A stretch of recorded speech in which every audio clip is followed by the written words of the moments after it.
Up, up, up. Make some noise. Thank you, thank you.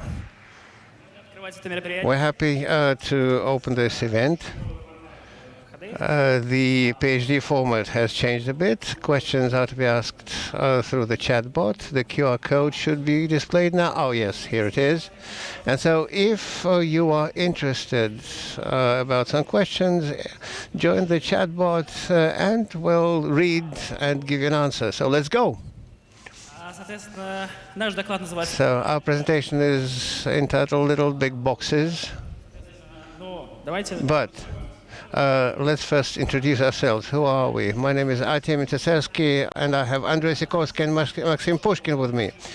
What brings us together is that we enjoy exploring the attack surface, improving the internet, improving Russian security, making it much better.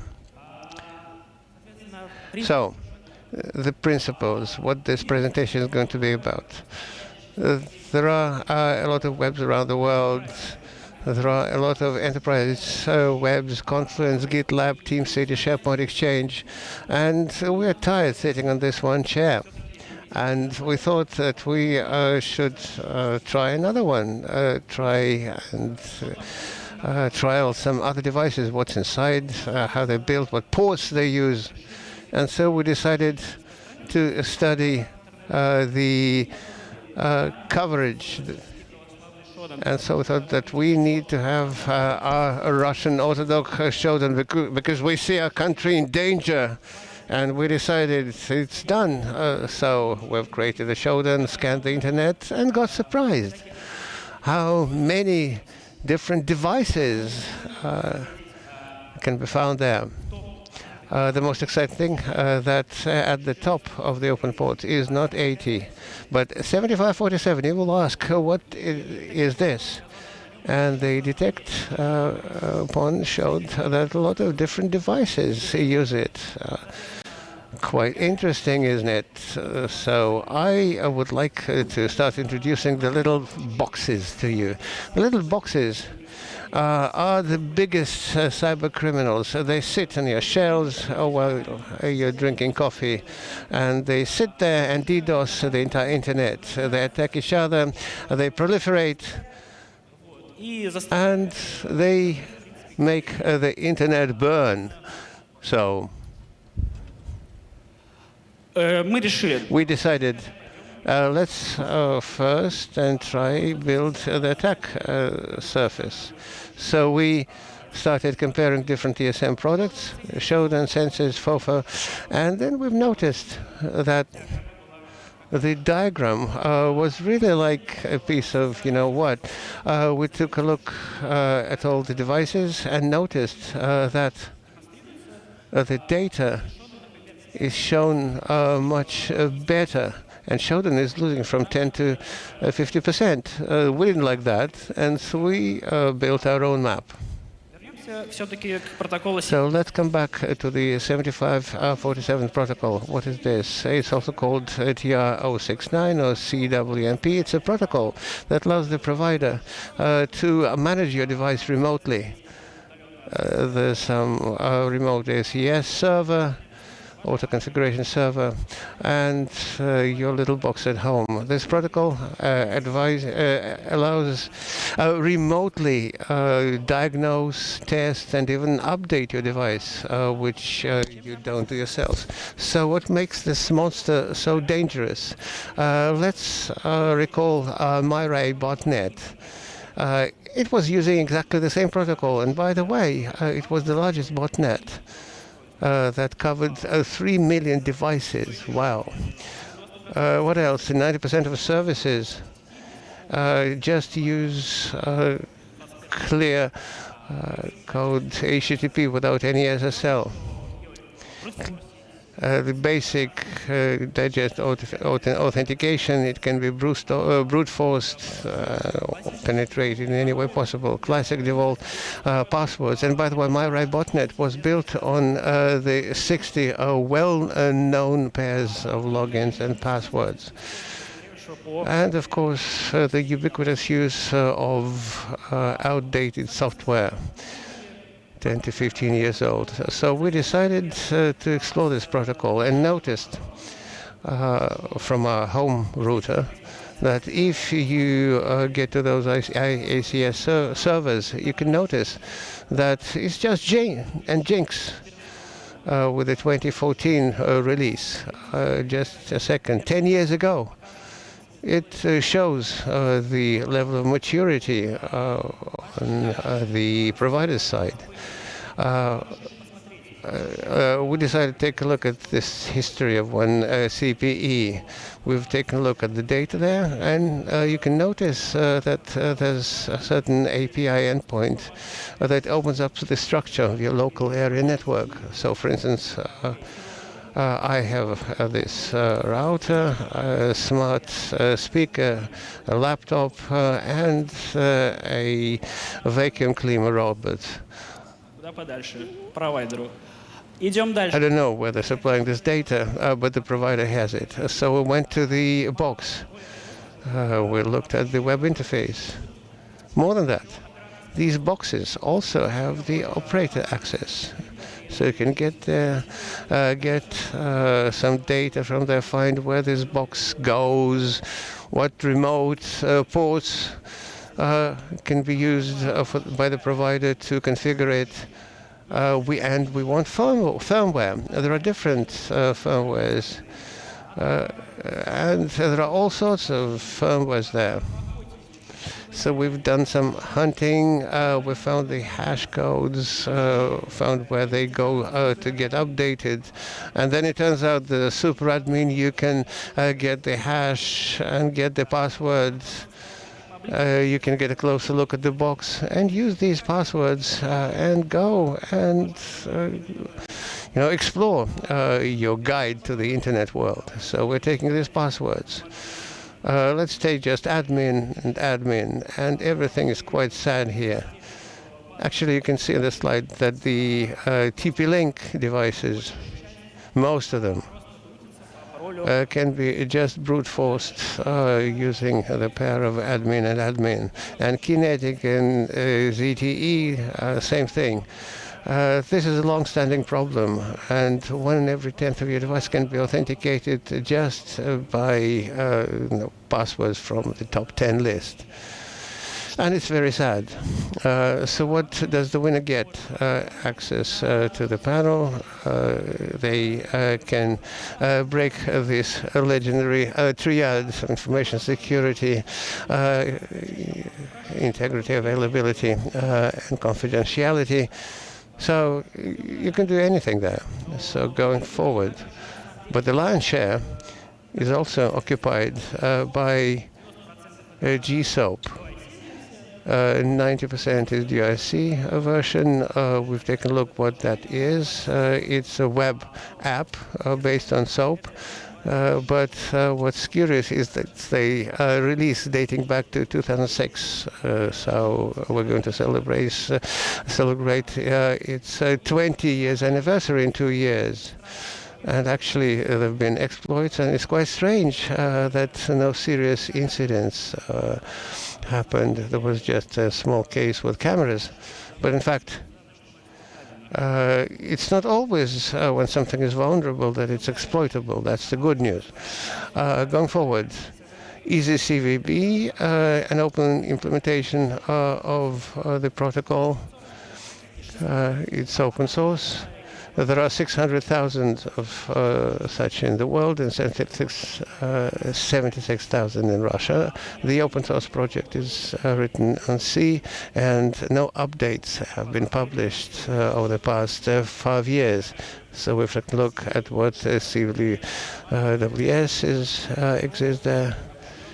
So you can see that it's quite an old protocol, and it's just the story with the wrong pager.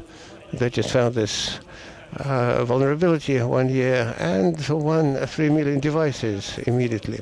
So going forward, small devices, but not for home.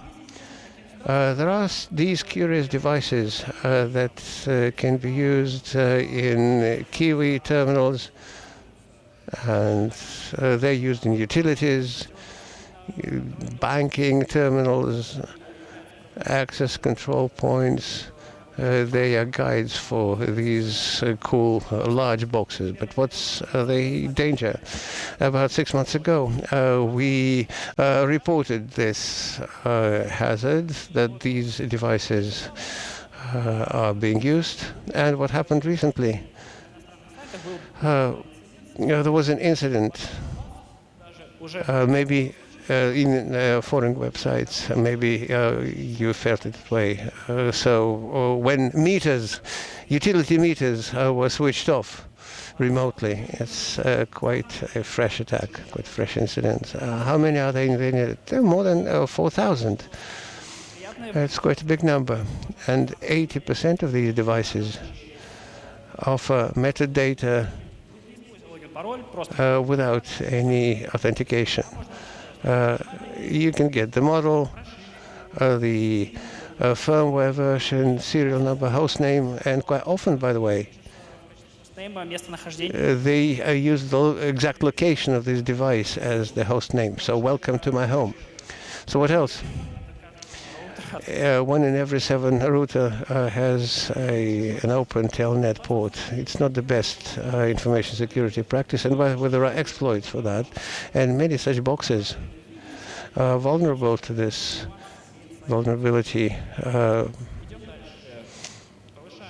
Now going up, a big small box. What is that? The MikroTik, the favorite device used by large enterprises and small ones, and we understood that the best fingerprint is provided through the PP2P protocol. We scanned and got about 240,000 boxes, and by the way, shows good data.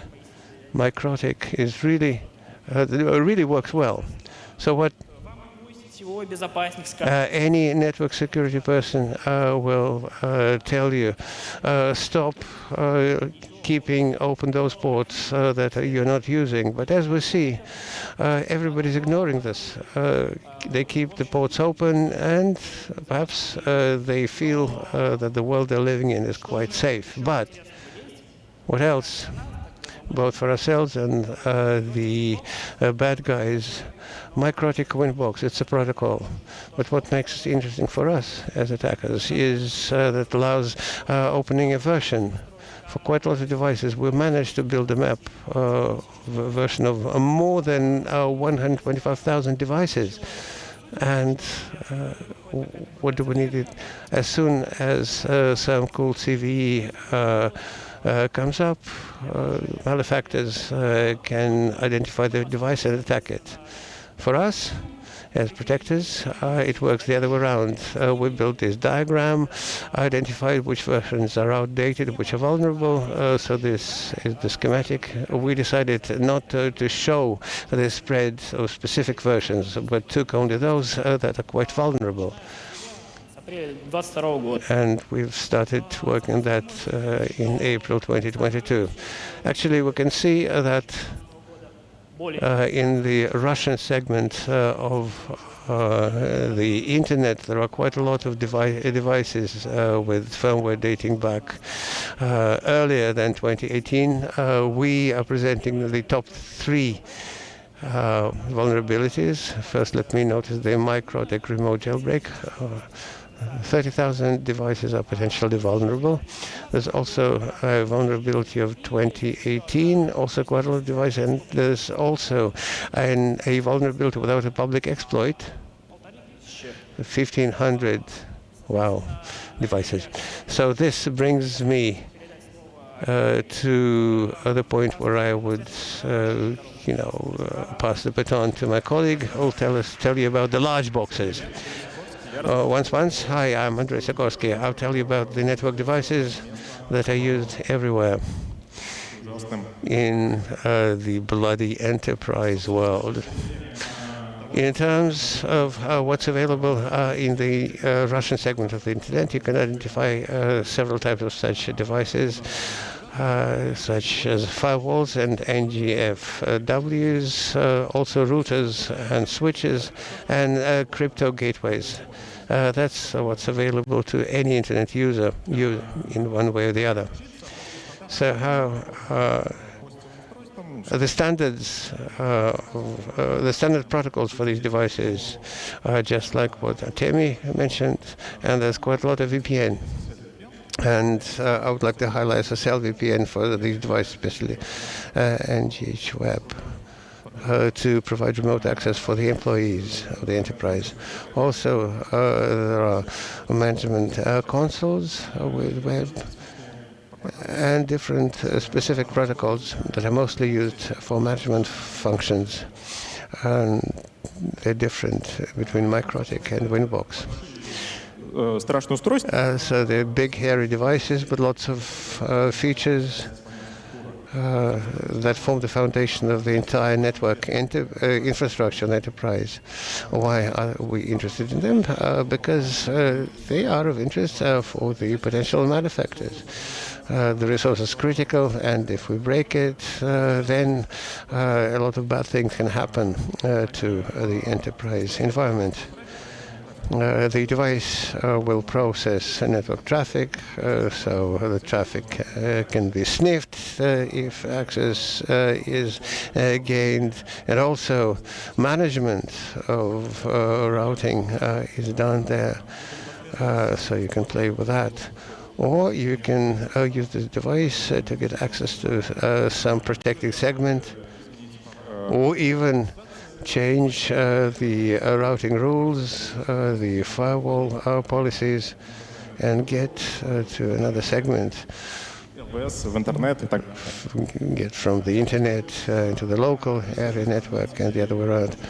Also, admin credentials quite often are used in the same way. So the same credentials are used. So having broken one device, you may get access to other ones. Critical resources are accessible through these devices, so it's an excellent point to attack. They're not monitored very well. It's more of a rare case that security or admin people are monitoring the system log, looking for anomalies. Usually it's only done during the investigation, post-mortem investigation. The most critical devices are an GFW. So this is what our scanners found. The most widespread are TSTAS, more than 5,000. Checkpoints are a bit less numerous, even less numerous are Fortinet, Palo Alto, and just a few Juniper devices are there. So let's go from the smaller to the greater. So the least spread devices are Juniper. Juniper has a great G-Web interface that can be used to open the hardware and firmware version. And you can see that there's no year larger than 2015. And a spoiler to you will be that they don't even exist. Also, REST API is open. How does it reflect on the vulnerabilities? So this graph shows the dynamic over the past 6 months of different vulnerable devices. And actually there are more than 100 of those, and more than 85% of them are vulnerable over the 6 months, and nothing changed there. So it makes sense to conclude that they're not being updated. They go down a bit in terms of accessibility, but they are never updated. The next one is Palo Alto.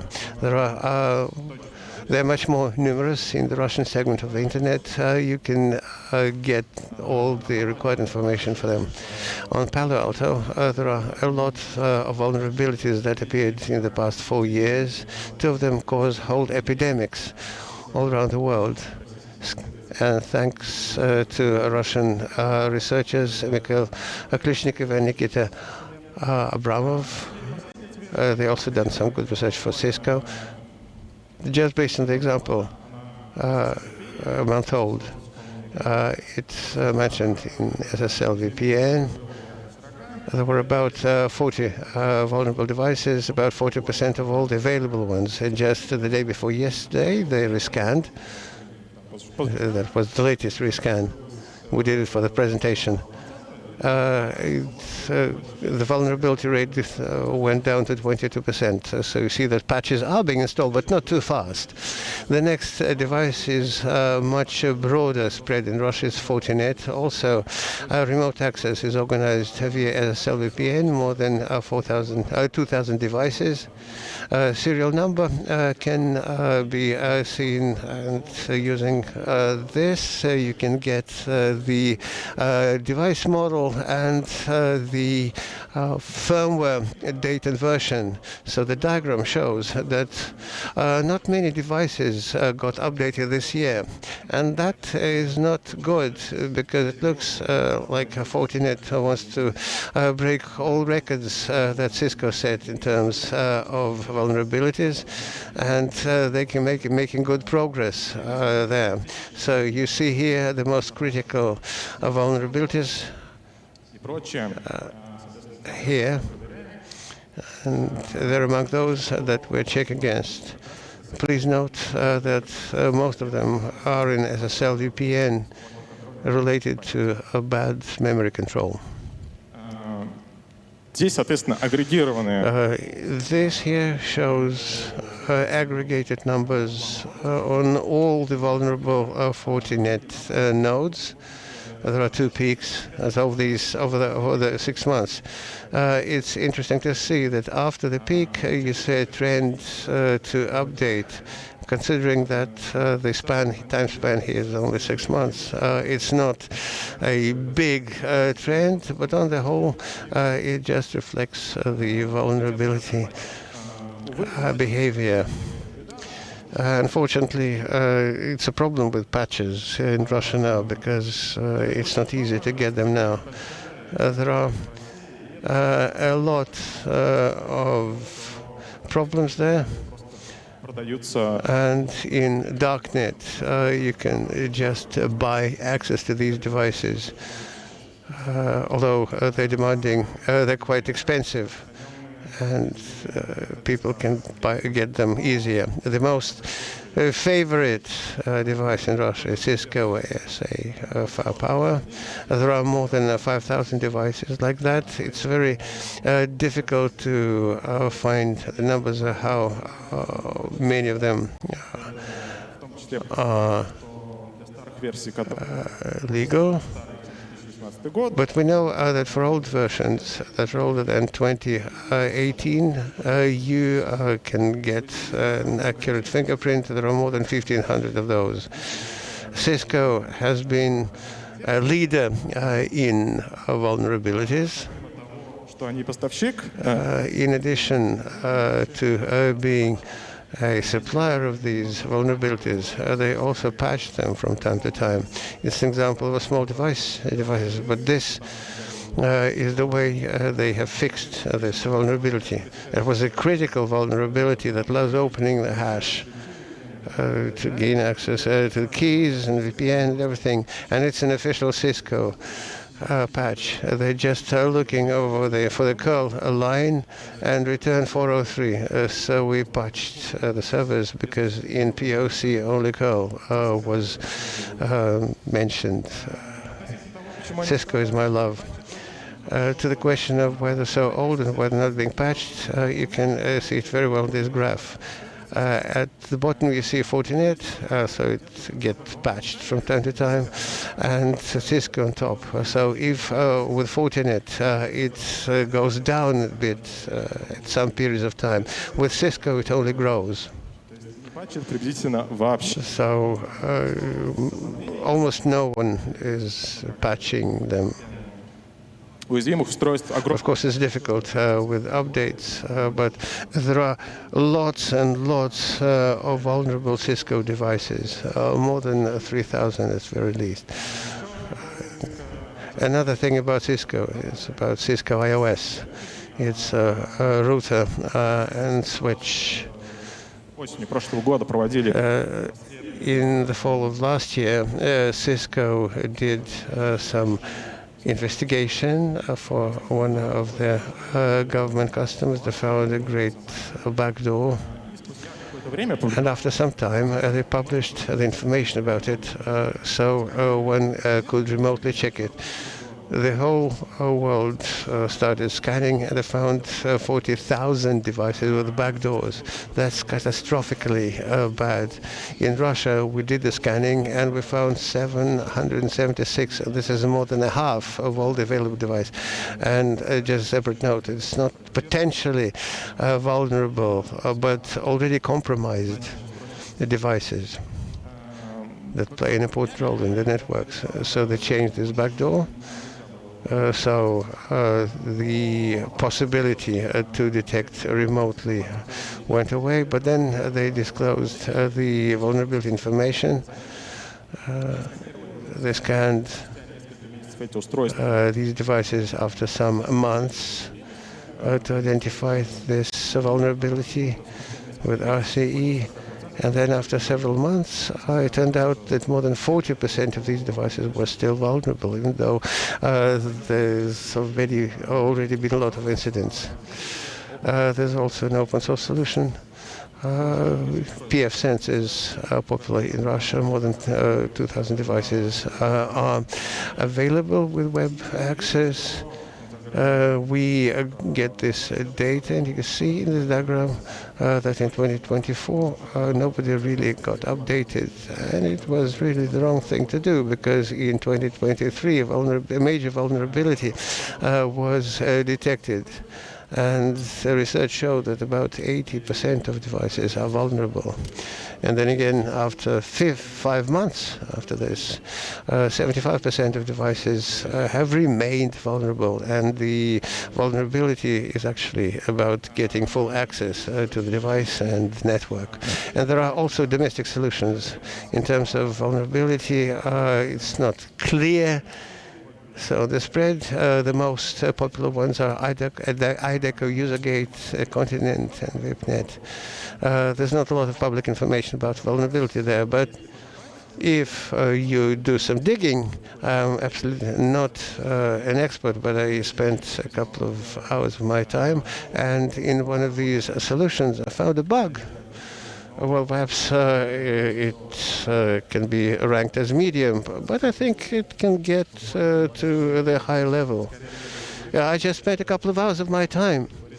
So perhaps it testifies to the local use of these devices rather than the safety and security.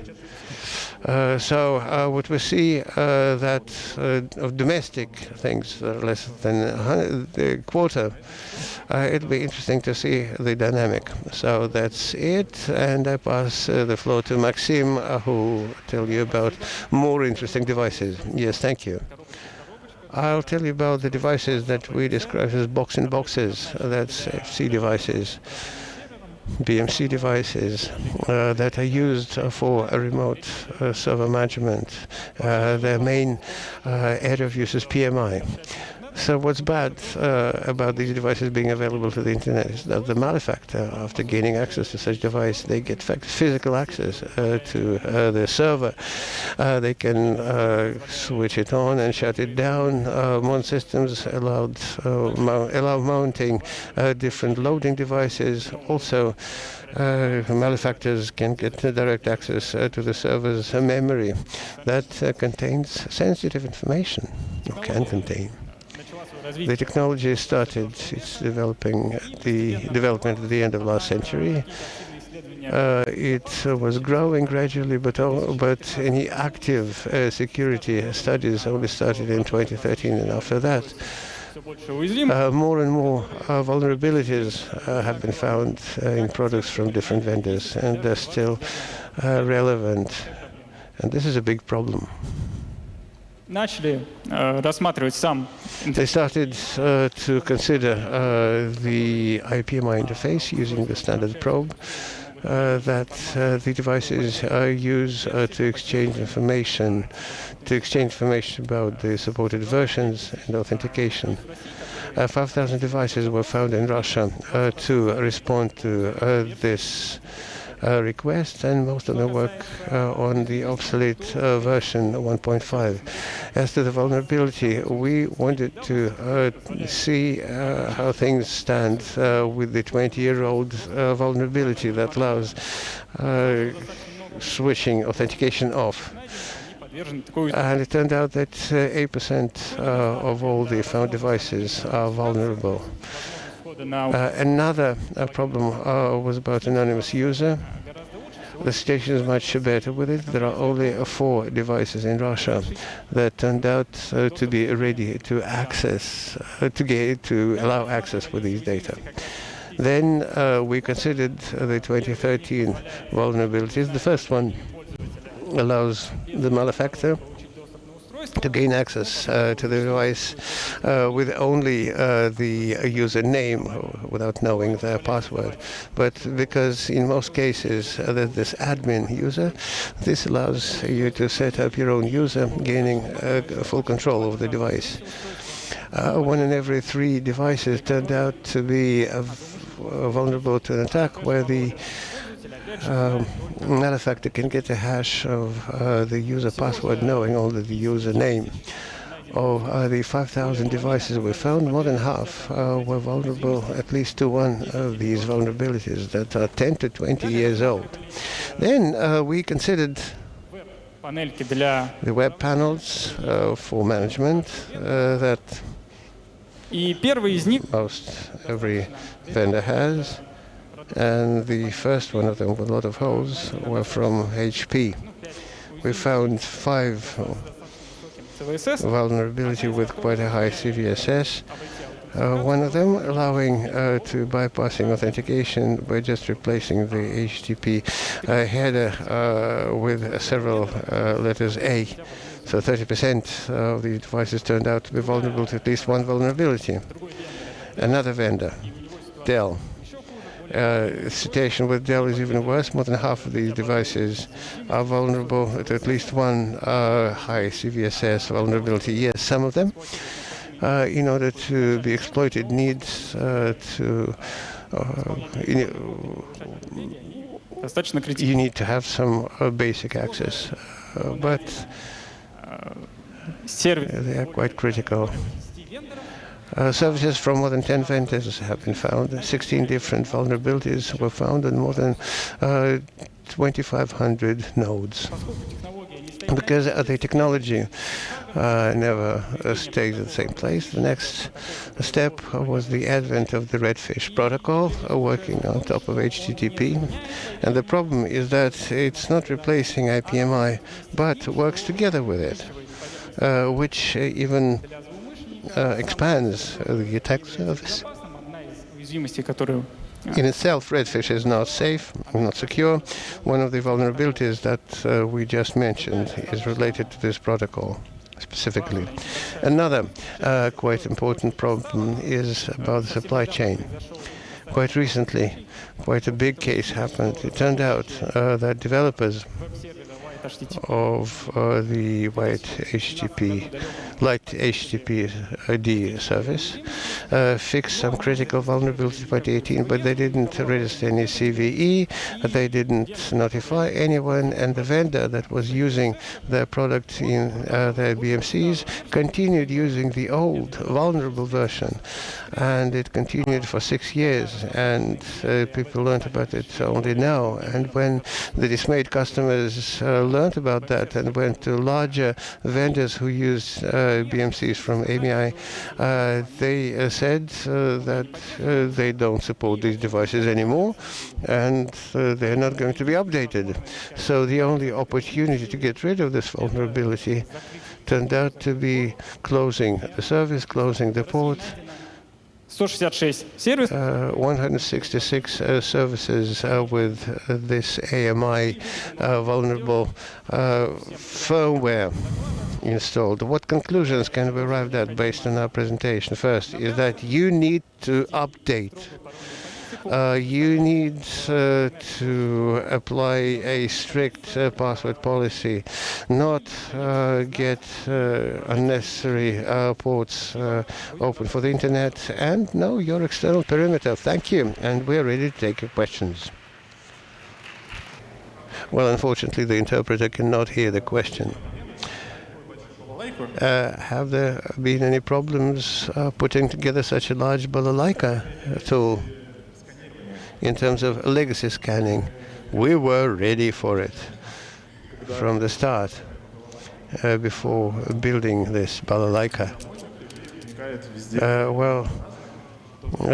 There are always unhappy people. I don't want to spoil the things, but let me announce David Schneider's presentation. He has a whole set library of abuse notes that we are receiving every week, but we are not breaking anything. We don't invade. We're friends with everyone. So, thank you. What do you believe? What's the biggest problem that prevents people to get their devices updated? How legal, how legitimate is internet scanning? Scanning the internet to break something is illegal. Scanning the internet to check the resources on applying best practices is best practice as such. We try to notify. We use the processes and regulations that the government has instituted. There are a lot of questions there. So it can take some time for you to get the notification. So they're asking, did we have a hole? Say, yes, why did you notify us? Well, we did, but whether the notification got to you, it's a little bit beyond our area of responsibility. But people come to us and ask, are we good? Are we looking good? And we tell them. And we also provide services. But how the government machine works, of course, so there are questions about that. But we are trying to make things work well, so that our work should have value. The next question: why people don't update the firmware? So if it's an enterprise device, people use the principle of if it ain't broke, don't fix it. So they think that all these vulnerabilities are about somebody else. Well, people understand that Cisco iOS has a lot of backdoors. Yes, what? Actually, this can be described as the wrong assessment of risk. In Russia, it's not custom to disclose all the incidents. But as far as I know, based on my information, there are a lot of incidents in large companies that just happened because a risk assessment was in error. So people, because updating takes some special measures. You need to find a window, then also this import substitution things, so on and so forth. Oh, yes. For foreign vendors, yes, it's quite difficult to get updates, but some people are able to find a way. For those who believe it's important, for them it's not a problem to pay a bit more and to get their infrastructure secure.